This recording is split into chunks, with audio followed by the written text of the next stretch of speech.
What is up, precocious Python people? It's May 19th, 2026, and this is, I think, the 7th episode of Cold Blooded After Dark. As you can see tonight, I'm all by myself on the host side.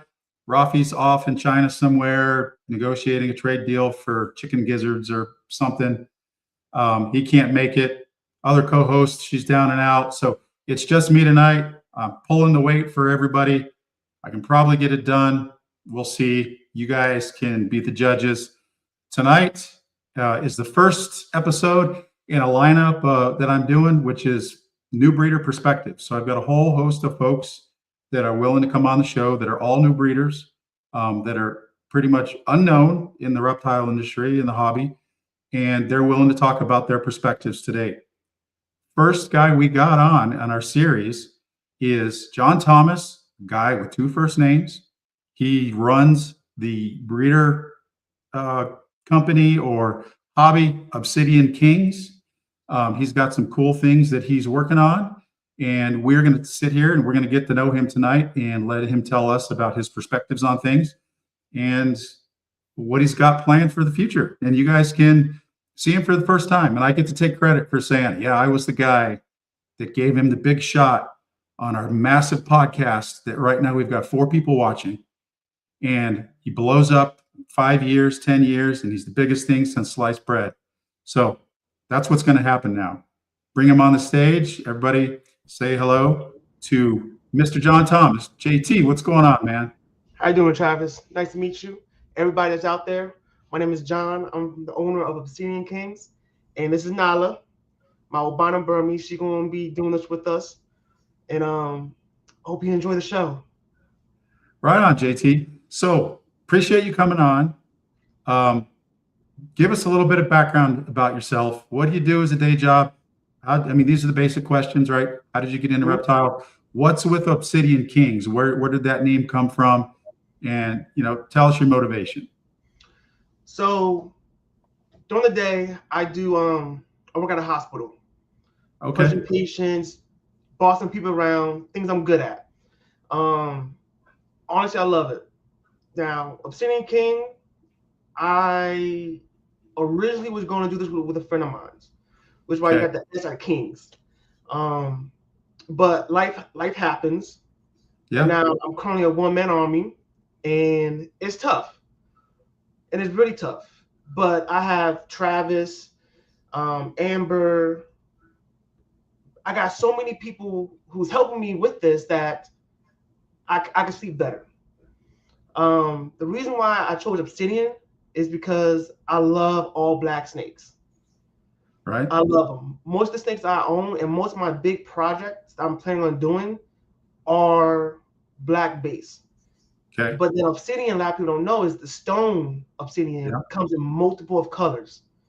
So once I master the all black, I do want to branch out into more of the Obsidian colorations. So okay, so you're gonna mix and match. So we'll get into that for strategy moving on here. So you've been doing this for how long? You said? I've been doing this for 2 years. 2 years now. What made you decide to get into it? You're a young guy, so you got tons of time ahead of you, which is great. So the way I got into this was my mentor posted on a website that, hey, I have Savannah monitors. Who want one? Raised my hand. I went. Me and him started talking. Boom, boom, boom, and we met at 2:00 in the morning at a Dunkin' Donuts. And so I pull in my little Jeep Cherokee. He gets out the car. He's like, motherfucker, perfect. I said, I don't know. I'm like, what's good? I got my hands up. What's good? He's like, I'm gonna give you some snakes. Some snakes. No. Snakes in the parking lot, 2:00 in the morning. 2:00 in the morning. I just want the Savannah monitor. I don't want no snakes, man. I don't like snakes. He's like, no. You're gonna take these snakes. Okay. I don't have nothing to put them in. He said, it's cool. I got a rack system ready to go for you. So that's how I got thrown into snakes. And what were these snakes? Were these ball pythons? Yeah, originally they were ball pythons, Okay. and I can remember each one of them off the dome because I still have a lot of them. It was the super stripe, the girl, proven breeder, the Okay. blue. Then it is Mystic. She's my leopard, Mojave, Huffman, and one more. And this is her first breeding season completely. She never Okay. been much, but this is her first time, and she did wonderful. I was so proud of her. And then he gave me a blackhead razor that was oily black.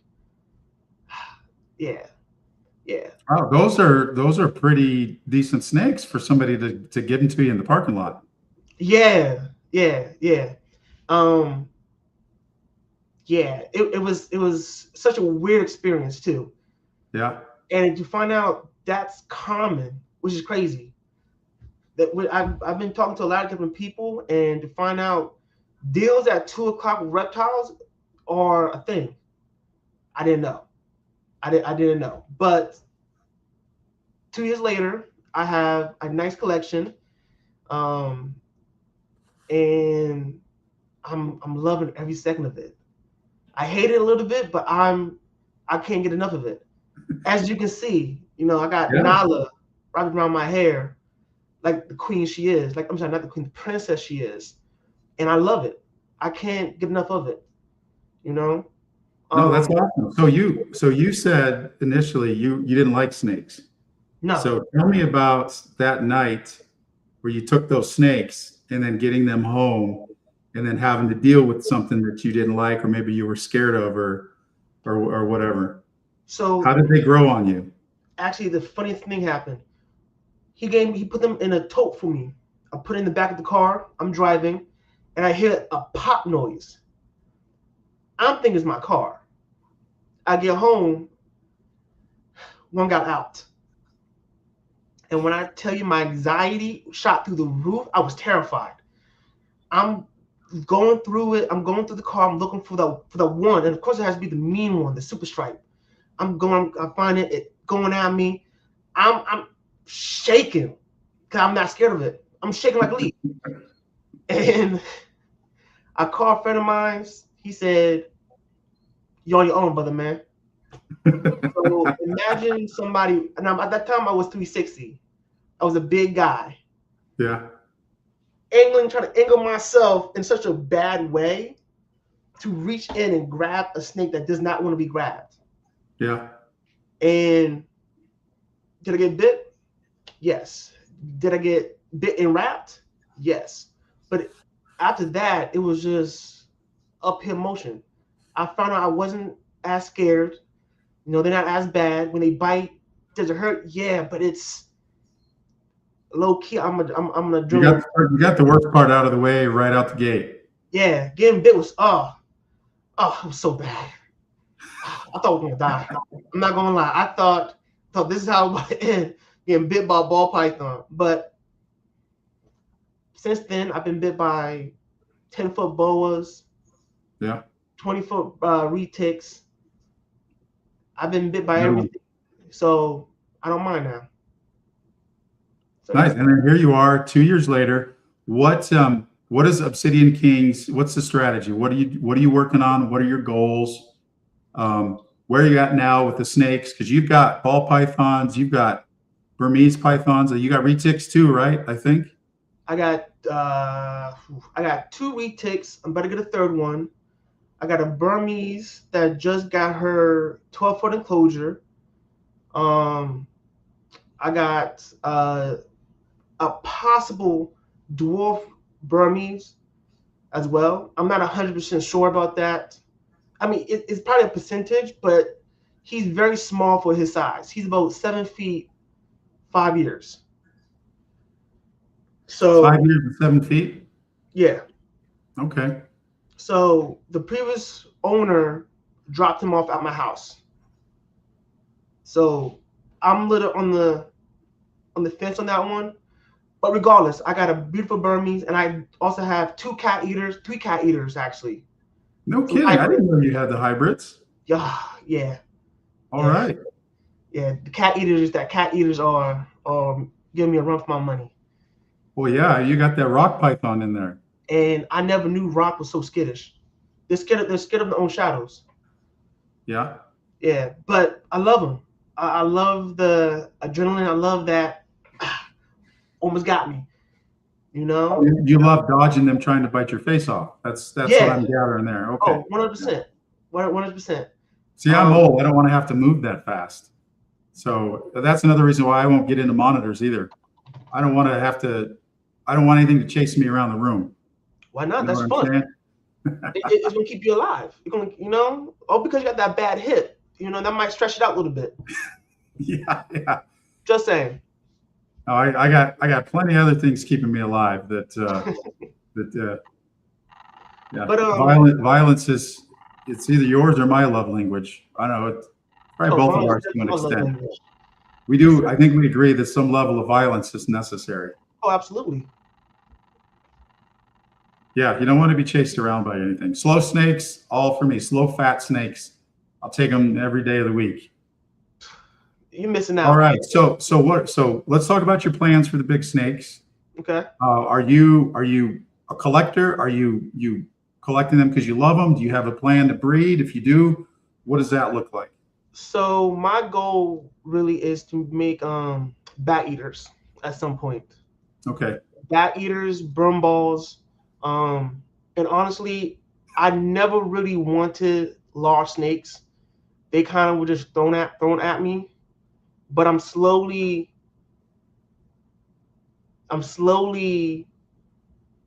learning about them as well. Yeah. So I got big enclosures. I got them on better feeding regiments, and everybody's doing good. All right. So your goal is to make hybrids. So you want to do the hardest thing possible right out the gate. Because Matt did it. We can all do it, right? Because Matt said, "Hold my beer and watch this," and 56 burn balls his very first clutch. Lucky. Oh, lucky. I think burn balls are the hardest things to make, especially when you don't have a female at that right size. Yeah.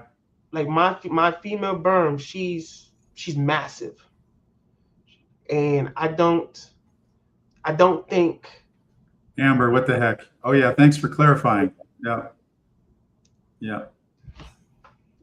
And actually, Amber is right. My main, other than the hybrids, my main goal is obsidian balls with different patterns, and doing pies as well. Pie obsidian with the dark black with the white. Some people call them pandas. Yeah. But they look so nice, especially when you add a little bit of the mystic in it, morph in it. Okay. To really make it, or the GHI to make that shine to it. So I got, like I said, I got big goals, big plans. I just got 2 super mahoganies. So we're on a good track. Hopefully this time next year, I'll be ready. I'll have some eggs ready to go. All right.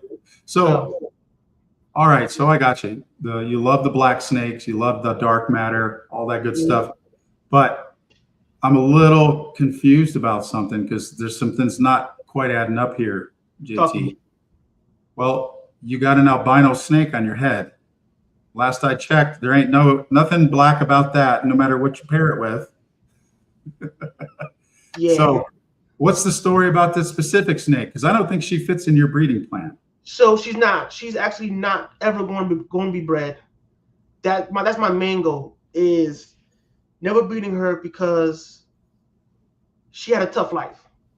Her previous owner broke her jaw, taped it up because she's a hissy baby. She's a baby bird. They're very vocal. They're very striky, especially if you're not handling them properly. Because the tape and everything, she most likely blind in one eye, and she's slowly getting used to being around people. As you can see, this is months of just constant handling, giving her space, not being like, she bit me a few times and I never freaked out, and she slowly started building trust, and now here we are. that makes me want to get a man bun for my dwarf berm. That's a complete jerk. I mean, are you able to do that? Are you able to grow that hair? Am I able to grow it? I can grow it down the back probably. I mean, Grow that? I'm starting to get thin up here on the Woo! top. Okay, I see It's you. going away. Don't worry, man. Your time's coming, bro. You can't stop the Please, clock. please. You can't stop the clock. I'm not worried about that. No, but that's good though. I mean, that really, like Amber said, that shows your absolute love for the species that you do that. So, and the chat's popping here. So let's give some of these smartasses a shout out here. We got to say thanks to Bear for stopping by. First one in the chat. Really appreciate you coming by, man. Hope your hogs are doing good. Hope your Holy Grails are doing good too. He's got some really cool lavender stuff. You guys want to go check that out? We got Mr. Todd Danielson here coming in, saying hi. Really appreciate it. This dude has got like top end colubrids for days. I mean, Really? we're talking indigos, crebos. I think he's got pines and bulls. I'm not 100% sure, but he's got eggs with veins with like 5 different colubrid species right now. Is he in the States? Say that again? Is he in the States? Yeah, I believe he's in the States. Todd, you're in the States, right? I'm pretty sure. Todd, because you might have something I'm looking for. Hit him up. Hit him up. That's part of why I'm doing this. And we got Gilded Scales popping by. We've been chatting a little bit. Appreciate you coming by, man. He's got some pretty funny videos he's put up on the gram. I got a kick out of those. Go check him out. He's obviously somebody with a sense of humor. So definitely got to give him a shout out there. Watts Minor, I can't remember what your name is. I know it was something finger, but appreciate you coming by. You're becoming a familiar. And who else we got here? We got, of course, we got Choke Artist. Yep. Now that I read that, what's up, Father Muckers? Yeah. I saw what you did there. It's not how I said it in my head. And then, of course, we got Amber coming by. I think she supports everybody. That's awesome. Amber, thank you for showing up. Really appreciate it. Awesome. Who else we got here? Looks like that's it. Finger snakes. That's what it was. Yeah, Todd's in Minnesota. Perfect. That's perfect. Todd definitely. Amber says, I can only see my own comments. So we've got this going on multiple channels. So apologies there if you can't see everybody's comments. I try to put them up in the chat. Thank you, Amber. Really appreciate it. She's kind of like the mother hen of the hybrid group. She's probably mother hen in a whole bunch of groups. Oh, absolutely. I think she's also, like Dylan, probably in 952 chats at once. So a lot of energy there. Got the most beautiful snakes in the world, in my opinion. And she was kind enough to give me one of her Tiger Pie. Tiger Pie's retics. And he is gorgeous. He loves hugs. He don't ever want to let go, and he's the greatest. So I just want to make sure everybody knows this. Thank you, Amber. You're awesome. Nice. Yeah, a lot of positivity here, a lot of support. Really appreciate the folks coming by to give you a big shout out. That's good. That's good. So we talked some about your projects, about what you're into. Mm-hmm. Let's talk about your perceptions. You've been in this for 2 years. Mm-hmm. Pros and cons. Right off the top of your head, go. The community, especially the reptile community, is very up and down. There's a lot of bad, definitely a lot of bad, a lot of scamming, a lot of flipping, a lot of diseases running amok. And it's giving this hobby a bad name. A lot of people that shouldn't own reptiles in general or getting their hands on them when they really shouldn't. A lot of people buying animals when they have no way of taking care of them or themselves. Right. Just it's is not for the soft-hearted, honestly. Right. And when I first started, I was very trusting. I trusted the people, especially people who live around me, and I've been burnt a lot by them. I've lost a couple $1,000s on just trusting the wrong people. And honestly, it's no one to blame but myself. And I've been lucky enough not to have any snakes with any type of diseases, especially endo and stuff like that. But I can tell stories of people who whole collection got wiped out because of it, because they're not taking the proper steps. Yeah. My other biggest thing is everybody wants to have an opinion. Yeah. Without really understanding the full picture of what is going on. It's like me, I posted a video of my snakes in their enclosures, not knowing that I would get so much hate because of it. Right. And when I tell you, on Facebook, Instagram. Okay. Yeah. And instead of just asking, hey, why are they in X, Y, and Z? Why aren't they on Substrate? I would have been able to tell them, like, hey, I just got a collection of snakes that was dropped off my porch that have mites. And because I wasn't aware of that, when I opened the enclosures, opened the totes and stuff like that, I'm real anal about being clean. Now everybody is on paper towels, Right. clean stuff because of that. And it's again because no one wants to just ask questions. The first thing they do is, you're bad at this. You should be ashamed of yourself. Shame on you. Which I'm glad they do, honestly. But ask questions first. Don't just jump at somebody's neck without asking questions. Yeah. Okay. Yeah, you definitely see the torches and the pitchforks, and it's not just the reptile community. I would say that it's it's groupthink in general. There's a reason why mobs kill people, right? I mean, your thought process drops to the lowest common denominator. I mean, that's a fact. When the more people you have in a big group, the lower the thinking becomes, the more animalistic the group becomes when there's emotion takes over, right? Instead of, higher order thought processes, that kind of stuff. And honestly, I don't even think it's that. It's just people in general just want to be part of something.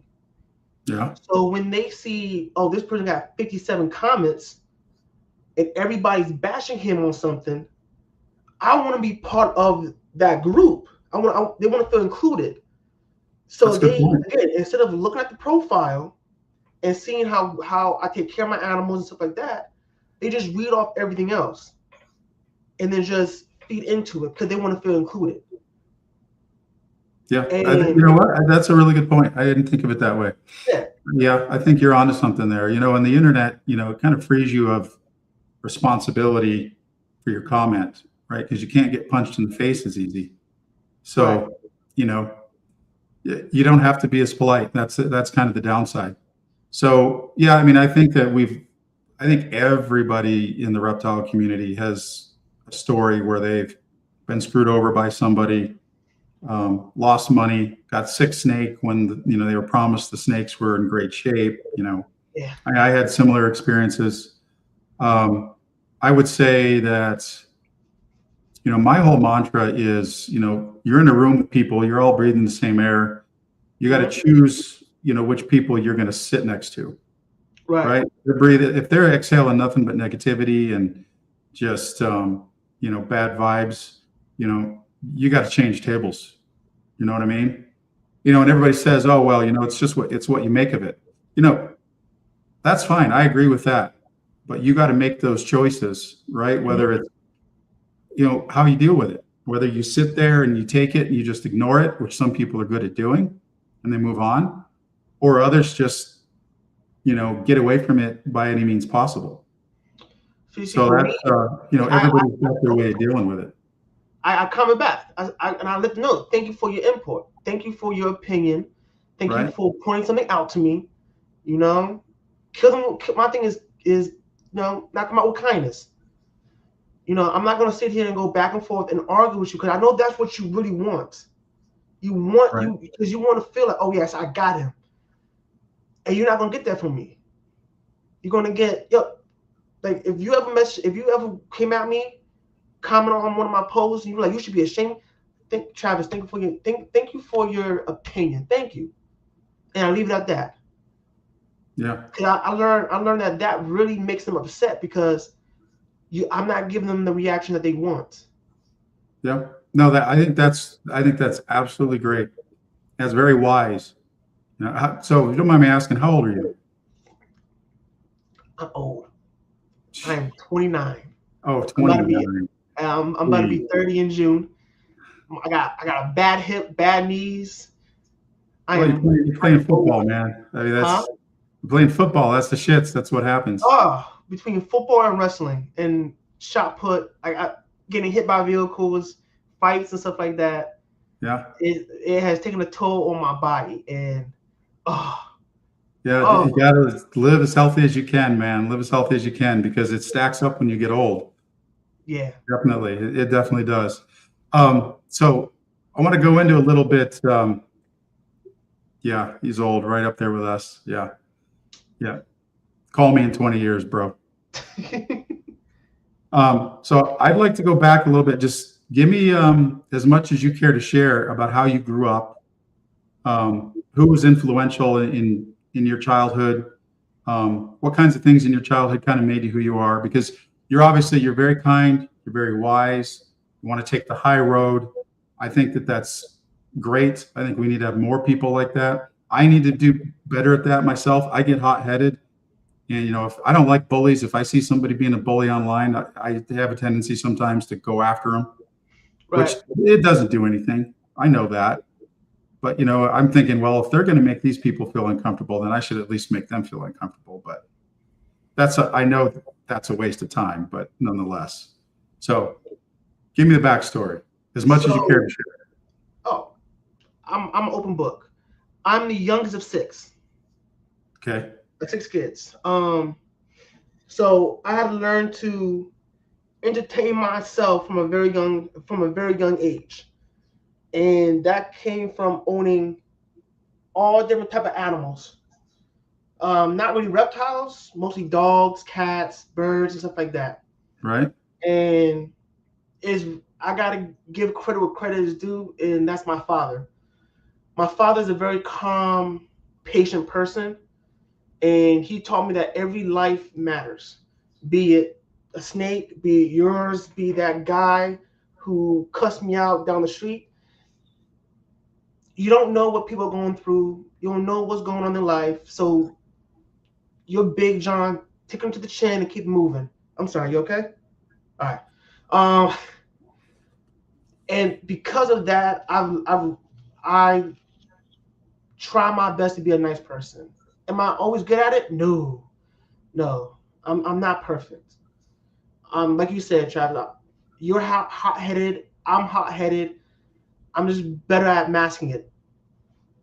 But yeah, my dad is really the one that got me into animals. Originally, it was fish tanks, fish. Yeah. Love fish. At one point at my own place, I had 30 fish tanks. The electrical bill killed me, but it was my passion, and that's something that me and my dad always did together. So I brought it with me when I moved out at a very young age, which sucks. But because of that, I've always had a thing for animals. So I hope my dad's watching this. I doubt it. He's a busy man. But Dad, thank you for teaching me this passion of loving everything, even the most hard-headed of things as well. Oh, I love it. That's awesome. Thank you. Congratulations to your dad. 100%. But all right. So we touched on some of the negatives. So let's talk about the positives. Give me some insight to that. What are some of the things that you that motivate you about the community or motivate you about this hobby. Things that have occurred that are just like, man, this is fucking awesome. I love it. Give me the details. It's meeting all these amazing people. That, for me, that's the number one thing. Meeting you, Travis, meeting Amber, meeting Alex from Morph Militia, the retake guys that is always popping up, D&T, Owen. I've met so many people that are, in my opinion, good people. I'm not sure about other people's opinion on them, but Right. they never done me wrong. They have actually taught me a lot of things. The other most positive thing that I could think about is the species that's out there. Just when you think that you know of an animal, and you say that's the best animal in the world, you go on somebody's page and you find out that they have this carpet python that's black and white. That's beautiful. You know? Right. It's just, for me, it's the experience, it's the roller coaster. Even the negative is a positive for me, because you can't have the good without the bad. Right. So it makes me more appreciative of the little things. You know, I love the fact that, what's that word I'm thinking about? The care of the animals are always changing. I'm always learning something new. I love the fact that it's so much. It's so much. It's really hard for me to dial down on like specifics.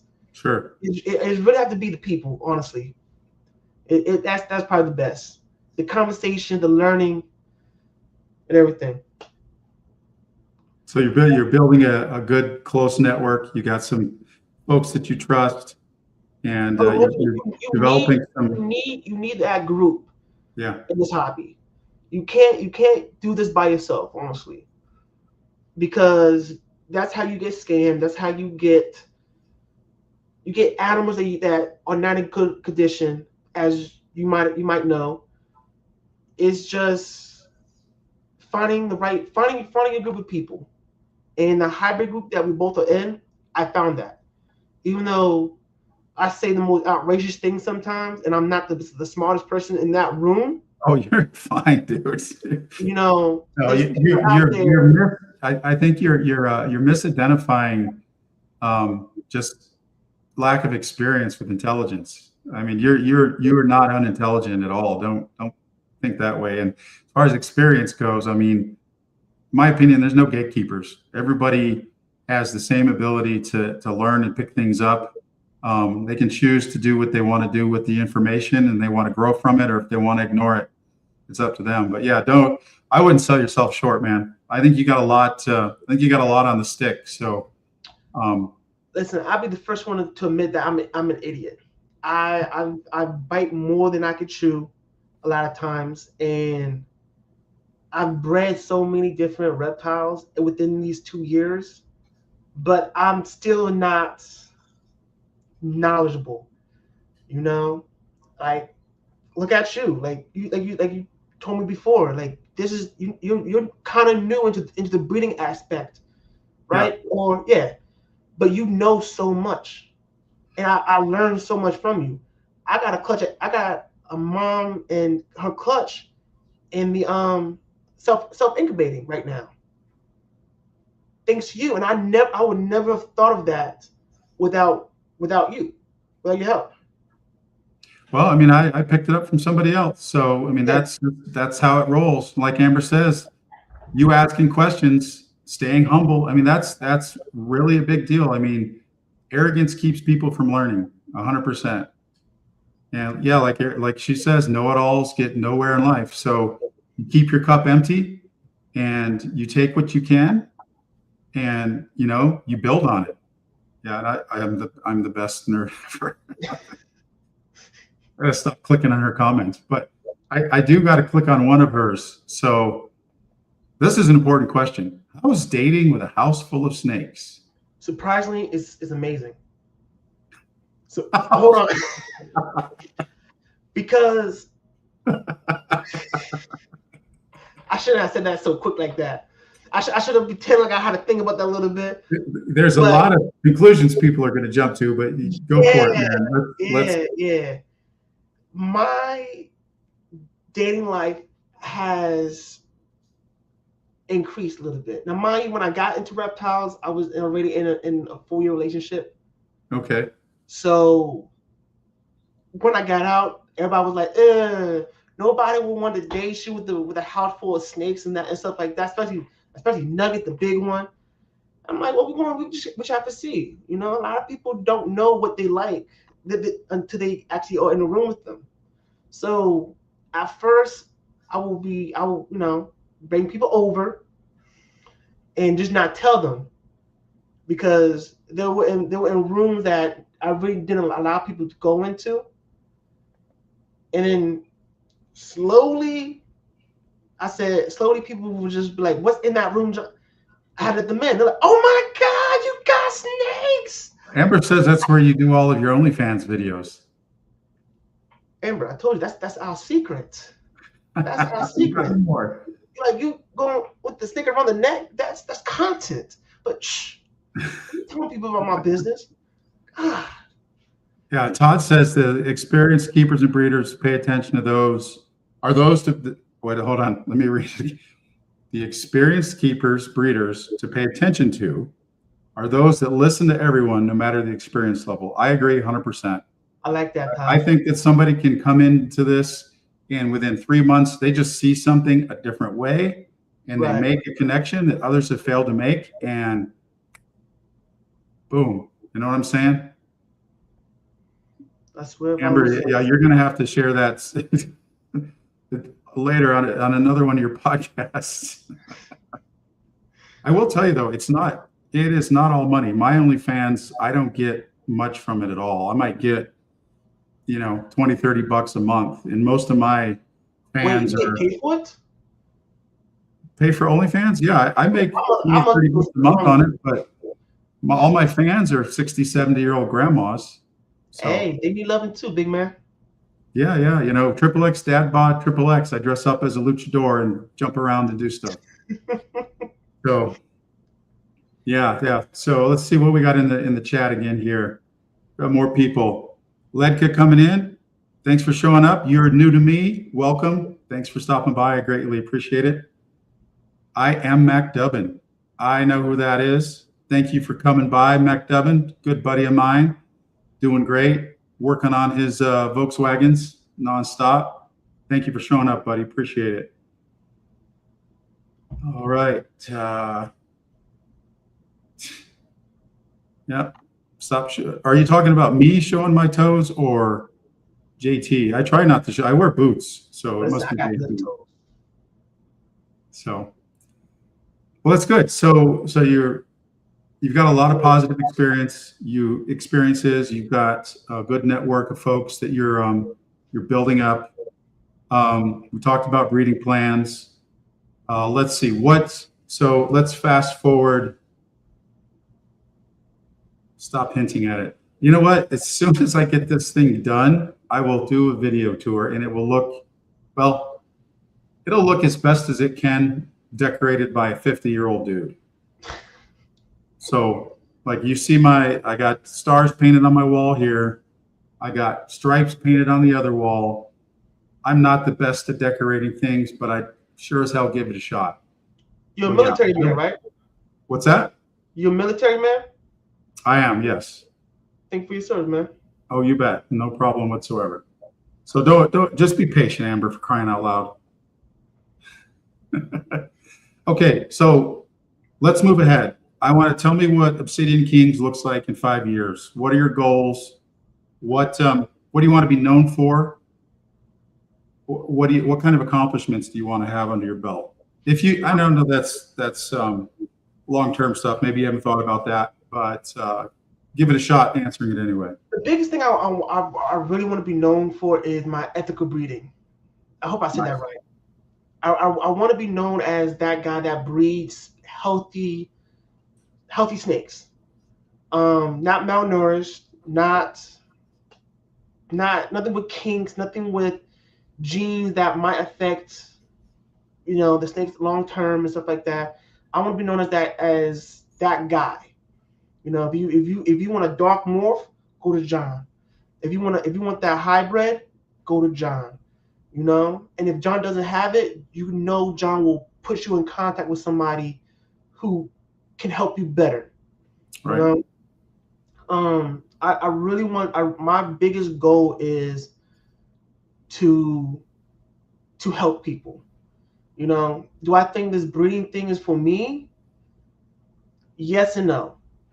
I love the breeding aspect of breeding snakes, Okay. but I've seen how a lot of negative people breed their snakes and how the toll it takes on that snake just to push out 6 eggs. It honestly breaks my heart sometimes. Yeah, I know what you mean. And then you have to go in and take those eggs from that mom to put them in an incubator. It hurts a little bit. I'm not gonna lie. Seeing how uncomfortable they are, and I have my breeding females. They were all in very big racks, but when they have to roll on their stomach because they're so uncomfortable, it hurt me. It did. It really did. So if I can get over that hump, then I do see myself doing more bigger breeding. But as right now, I'm a little bit on the fence. No one, and this goes for all new breeders. Maybe I'm just a softie, but no one prepares you for what you see. What do you mean? You can see the snake is uncomfortable. Right. And I never want my animals to feel uncomfortable at any time. The mom got so many eggs that she's uncomfortable, and then she loses so much weight at the same time. My one snake, when I first started breeding her, she was at what? 2,700 point something. After she laid those eggs, she dropped down to almost just a flat 1,000. Yeah, wow. And her stomach, no one tells you that yeah, it's deflated completely. All that weight is gone. Yeah. And right now I'm dealing with one of them that doesn't want to eat now. Okay. And so I had to reach out to my mentor, who, excuse my language, is an asshole, but he's good at it. He's good at it. He's really good. He's one of the biggest breeders in New Jersey. He was one of the biggest breeders in New Jersey. But I was on my hands and knees. Bro, I need your help. Like, it's been 2 weeks. She has not eaten. Like, what am I doing? Like, what am I doing wrong here? And he's like, bro, relax. You caring too much. But I can't help but to care. And he told me what to do. He said, first thing first, she needs to come out that rack. That rack smells like her eggs. Yeah, so you got to clean all that out. I cleaned it out, scrubbed her section, scrubbed the container, took all the substrate, and then I told him, I did that. He's like, all right, perfect. I'm coming over. I'm going to give you another rack. That girl, she can't be in the same room no more. And I said, why? He's like, because she smells the other eggs, and she's going to think those are her eggs. She needs to be in a dark room by herself, and also wash her, because those eggs, the smell of the eggs is still going to be on her. And literally, she's doing good now. It's good. I don't think my heart can take that. It is part of the process. If you breed reptiles, you got to figure out how you want to do things, right? Are you going to put them in the incubator? Or are you going to let them maternally incubate? And there's a recovery process, after those eggs are laid. Amber knows that. She knows what it's like to recover. So, that's part of the whole process, right? Oh, it is. You got to give them as much. Don't get me wrong. I'm loving every second of this. Yeah. It's just the animal lover in me it breaks a little bit. It really does. It really, really does. Because that poor girl, she was going through it. Yeah. She was going through it. But after I did everything he said, 2 days later, I gave her a African soft fur, and she took it. Yeah. But it just leading up to that first meal was very stressful. Whew, I can't be a dad. No, I get it. I mean, for me, it's I think the thing that gets me is when I feed alive and they kill it and then they don't eat it. And it's not like, oh, it's wasted money or anything like that. It's like, Right. that rat, there's no use for that, but I know that that's how that goes. Right. If it's something's gonna die, I want it to be put to really, really good use. Right. And but that, just like, what do you do? Sometimes they do it, sometimes they don't. Right. And I give my snakes, and I know I'm gonna get a lot of slack from the comment section, stuff like that, but I do give my snakes live and frozen thaw. Yeah. Because if push comes to shove and they're not getting that live, the frozen thaw, live normally does the trick. Mm-hmm. And I sell my snakes that way as well, as they eat frozen in live. Yeah, I do the same thing. I feed both. Yeah, I try to give them a lot of most of what I give them is live because I make it. I have ASFs and mice and now quail. But I have frozen thawed rats. So I cycle them through. And it is, if I get too many weeks on a live and then I go to a frozen thawed, yeah, they don't eat it as readily. So I do have to pay attention to that. Right. And if they start getting, lax on the frozen thawed, then I'll try to give them frozen thawed for a while just to get them back going on it. Like right now, I've got several that didn't take frozen thawed this week. Mm-hmm. So that, fact of the matter is I got plenty of things to feed them, so nobody's gonna starve. Well, them options for snakes are good. Like I don't know about you, but I can't eat the same thing every single time that I eat. Right. And different things have different nutritional values, and which is perfect. I believe they said that rats are more fatty than anything else. African soft furs are more lean. Chicks are good because of the feathers and stuff like that.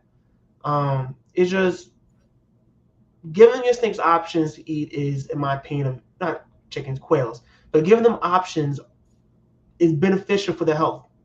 Yeah. I've seen people feed terrible things to the snakes. I've even fed my snakes chicken wings. Wingers and stuff like that. I did it for her.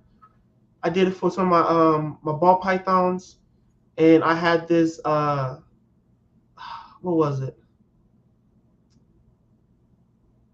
I had this baby rock python that refused to eat anything I gave it, just refused it. It'd be live, frozen, and I was actually getting ready to start doing assist feeding.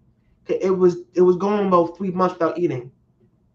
And I've only been doing this for 2 years. Oh, so what I meant was what flavor? Was it buffalo? Was it?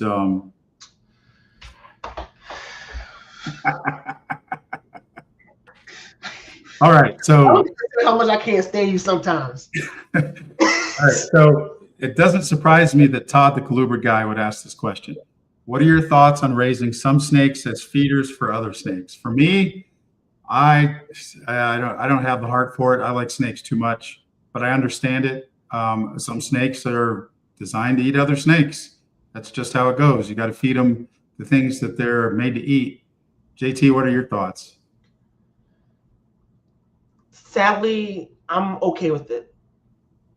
I'm definitely okay with it. Colubrids, a lot of colubrids are snake eaters. Yeah. Cobras, especially king cobras, are definitely snake eaters. And similar to how we ethically put down rats and stuff like that, we need to do the same thing for the snakes as well. If Yeah. that's the route that we want to go. Do I think you should put a live snake in when you're feeding it to a cobra? No, that's just prolonging the suffering. Right. Venom doesn't happen right away. It doesn't work right away for a lot of animals. And sorry about that. One of my retics is acting a fool right now because they know it's dinner time. Nice. I say go for it. As long as you do it ethically, and you put that snake out of his misery, like proper, go for it. I know breeders, big breeders, who when they have too many snakes and they don't know they don't have nothing to use them for, they just put them in bags and put them in the freezer. And you can't do that. Yeah. You can't do that. Like, because yes, their body slows down, but they feel that they feel that cold, and that's suffering. You know?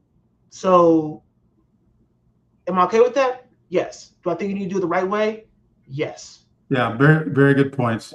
Yeah, I'm okay with it too. It's just for me personally, I think it'd be too upsetting, as I like snakes too much. I don't like rodents at all, so it really does not bother me to feed the rodents to the snakes. But I do not, even though I don't like rodents, I don't like them to suffer.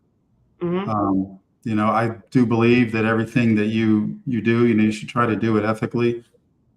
Culling is definitely a thing, for sure. Right. So yeah, I hate to say, but big breeders. There's one big breeder that I originally liked until I found out that they were making so many eggs that they were just tossing the babies in freezers. Supposedly. Okay. That kind of rubbed me the wrong way, because I love the content. And then that came out. I'm like, ugh, I can't get behind that. Yeah.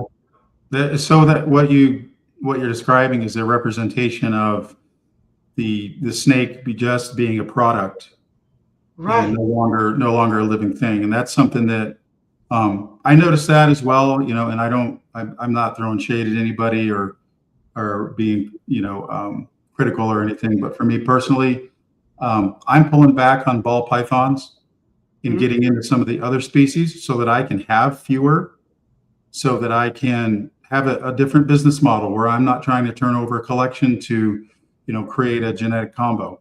I want to actually have the same snakes for years and years and go through multiple breeding seasons with them and grow with them and grow, have them grow old with me. I mean, I'm already old, but have them catch up to me in my age. I want to be able to say, yeah, I've had this, this pair, this 2.4 for 18 years. Right. And they've given me, 32 clutches, I like that longevity of a relationship. I know I'm kind of a history buff, and I really dig being able to trace back lineage, trace back history for, a long period of time. I really dig that stuff. And Amber says you keep only ASFs. They're another level. Couldn't do it with rats personally. So I have ASFs, I have mice, I have frozen thawed rats in the freezer from Fuzzy Acres, and I have quail. I just started feeding some quail this week. That went well, so I'm raising quail, and I'm going to hopefully, as kind of a side business, and I think I've mentioned this before, I'm going to have some quail that I can start to sell. So that's what I do on that one there. But yeah, I want to be able to walk in my snake room. I want to see them in enclosures, and I want to. I don't want to have rack upon rack upon rack that I've got to clean. I don't want to have 500 rodents that I've got to clean because I've got 300 snakes. That just doesn't work with me. I mean, I have ADHD as it is, so managing 60-something snakes in a collection, is still, a bit of a challenge, but fortunately, I'm pretty good with my time and my process, so it's not too bad. But yeah, I mean, we're kind of in the same thought process as far as that goes. Yeah, So, I don't want, and this is one of the reasons why I'm not doing a ton of projects. yeah, I just want the combination, the coloration that I want. That's why like this breeding season. This breeding season, I did a lot of pet ball pythons because I'm just starting off, and I didn't want to spend my money on the really expensive ones and not get the clutches the right way. If that makes sense. yeah. No, I got you. So a lot of the clutches I have right now are pet grade and maybe a little bit above. You know, I'm not on Amber's level. I don't. Me and Amber is on two different tax brackets. So, and some of the morphs that I do want, I want to start off with the combinations that you need to build that. Sure, you want to experience the process. Exactly. Yeah. Now, does that mean it's going to take 3 years before I can get the clutch I want? Yes. But just thinking about that yes, I got it. That makes me excited. Well, that's an accomplishment. I think that is really important in order to be a really good breeder, is to go through that specific experience. Mm-hmm. You know, I think that 100%. I mean, for me, so you and I are different in a number of ways. Not that I'm white and you're black. I mean, that doesn't matter. But the fact that I'm 50, mm-hmm. right? You're 29. I'm in a bigger tax bracket than you are. But here's the thing: if I could trade it for time, right, I would 100%, 1,000%. I would definitely trade that, because so if I can buy the visual, say mm-hmm. you have to buy the head. Well, the thing is you're going to have that experience. So by the time you're 50, your collection is going to blow mine out of the water. You know what I mean? Maybe. That honestly, that is my goal. My goal is to, because Travis, this stays between me and you. And honestly, if you tell anybody about this, it means you're gonna have a problem. But I see you as a mentor, honestly. Just I appreciate that. How much help you have given me, and I know that if at any time I need your help, I know I can reach out to you. And I hope 100%. That have that type of relationship, because my goal is to get past with your collection. I want things that you have plus some, but do it in a manner that is safe for me, my family, if I ever have one, and my animals as well. So she must be talking to you, Travis. No, she said kid. So I'm older than she is, so it's not me.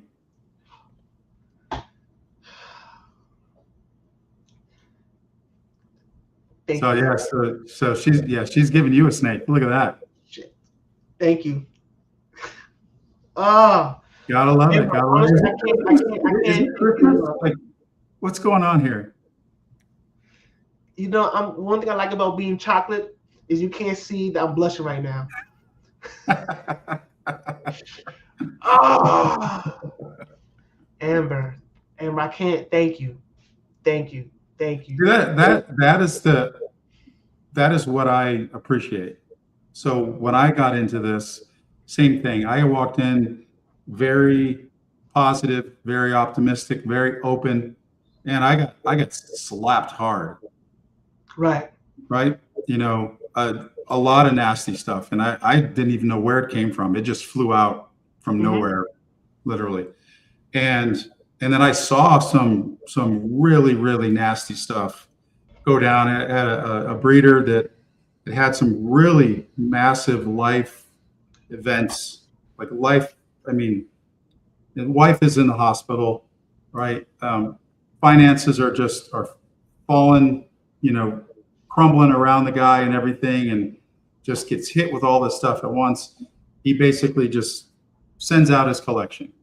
Yeah. The breeder gets one of the snakes, not happy with the condition. I saw videos of it. Yeah, it looked dehydrated, but the guy got just completely eviscerated by the community. He got hate mail. You should kill yourself. You should do this. You should do that. And it's like, he's lucky he was even able to ship anything out, period, with what he was going through. But nobody stopped for a second and said, why? Like, why did this happen? You know? And so those are things that hit me hard. And so I always want to be something positive and bring, you know, like what Amber did. I think that's awesome. That's we should all be like that. My mentor who lives by me, the guy who gave me the snakes, the ball python, got me into this project.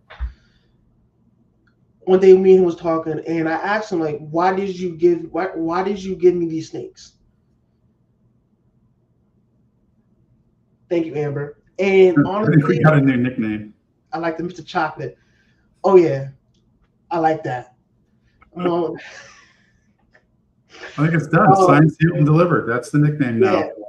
Yeah. And his thing was what he told me was his mentor gave him a chance.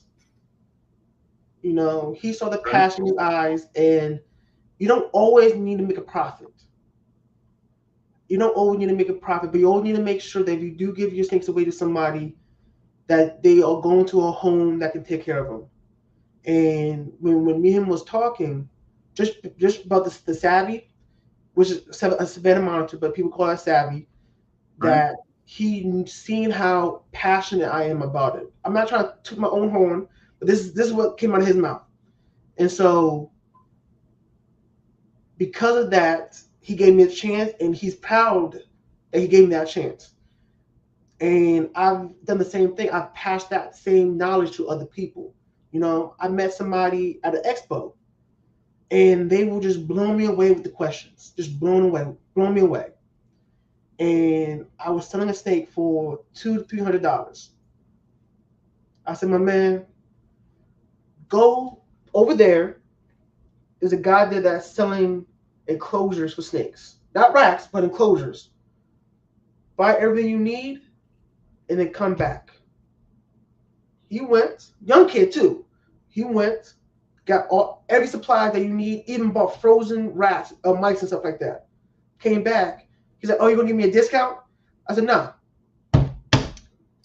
That's yours. What? That's yours. I said, if you ever need any advice or help with anything, reach out to me day or night, Monday to Sunday. It could be Armageddon right now. If you reach out to me, I will reply back to you. Just give me a few minutes. And I gave him a chance. And my snake is doing wonderful.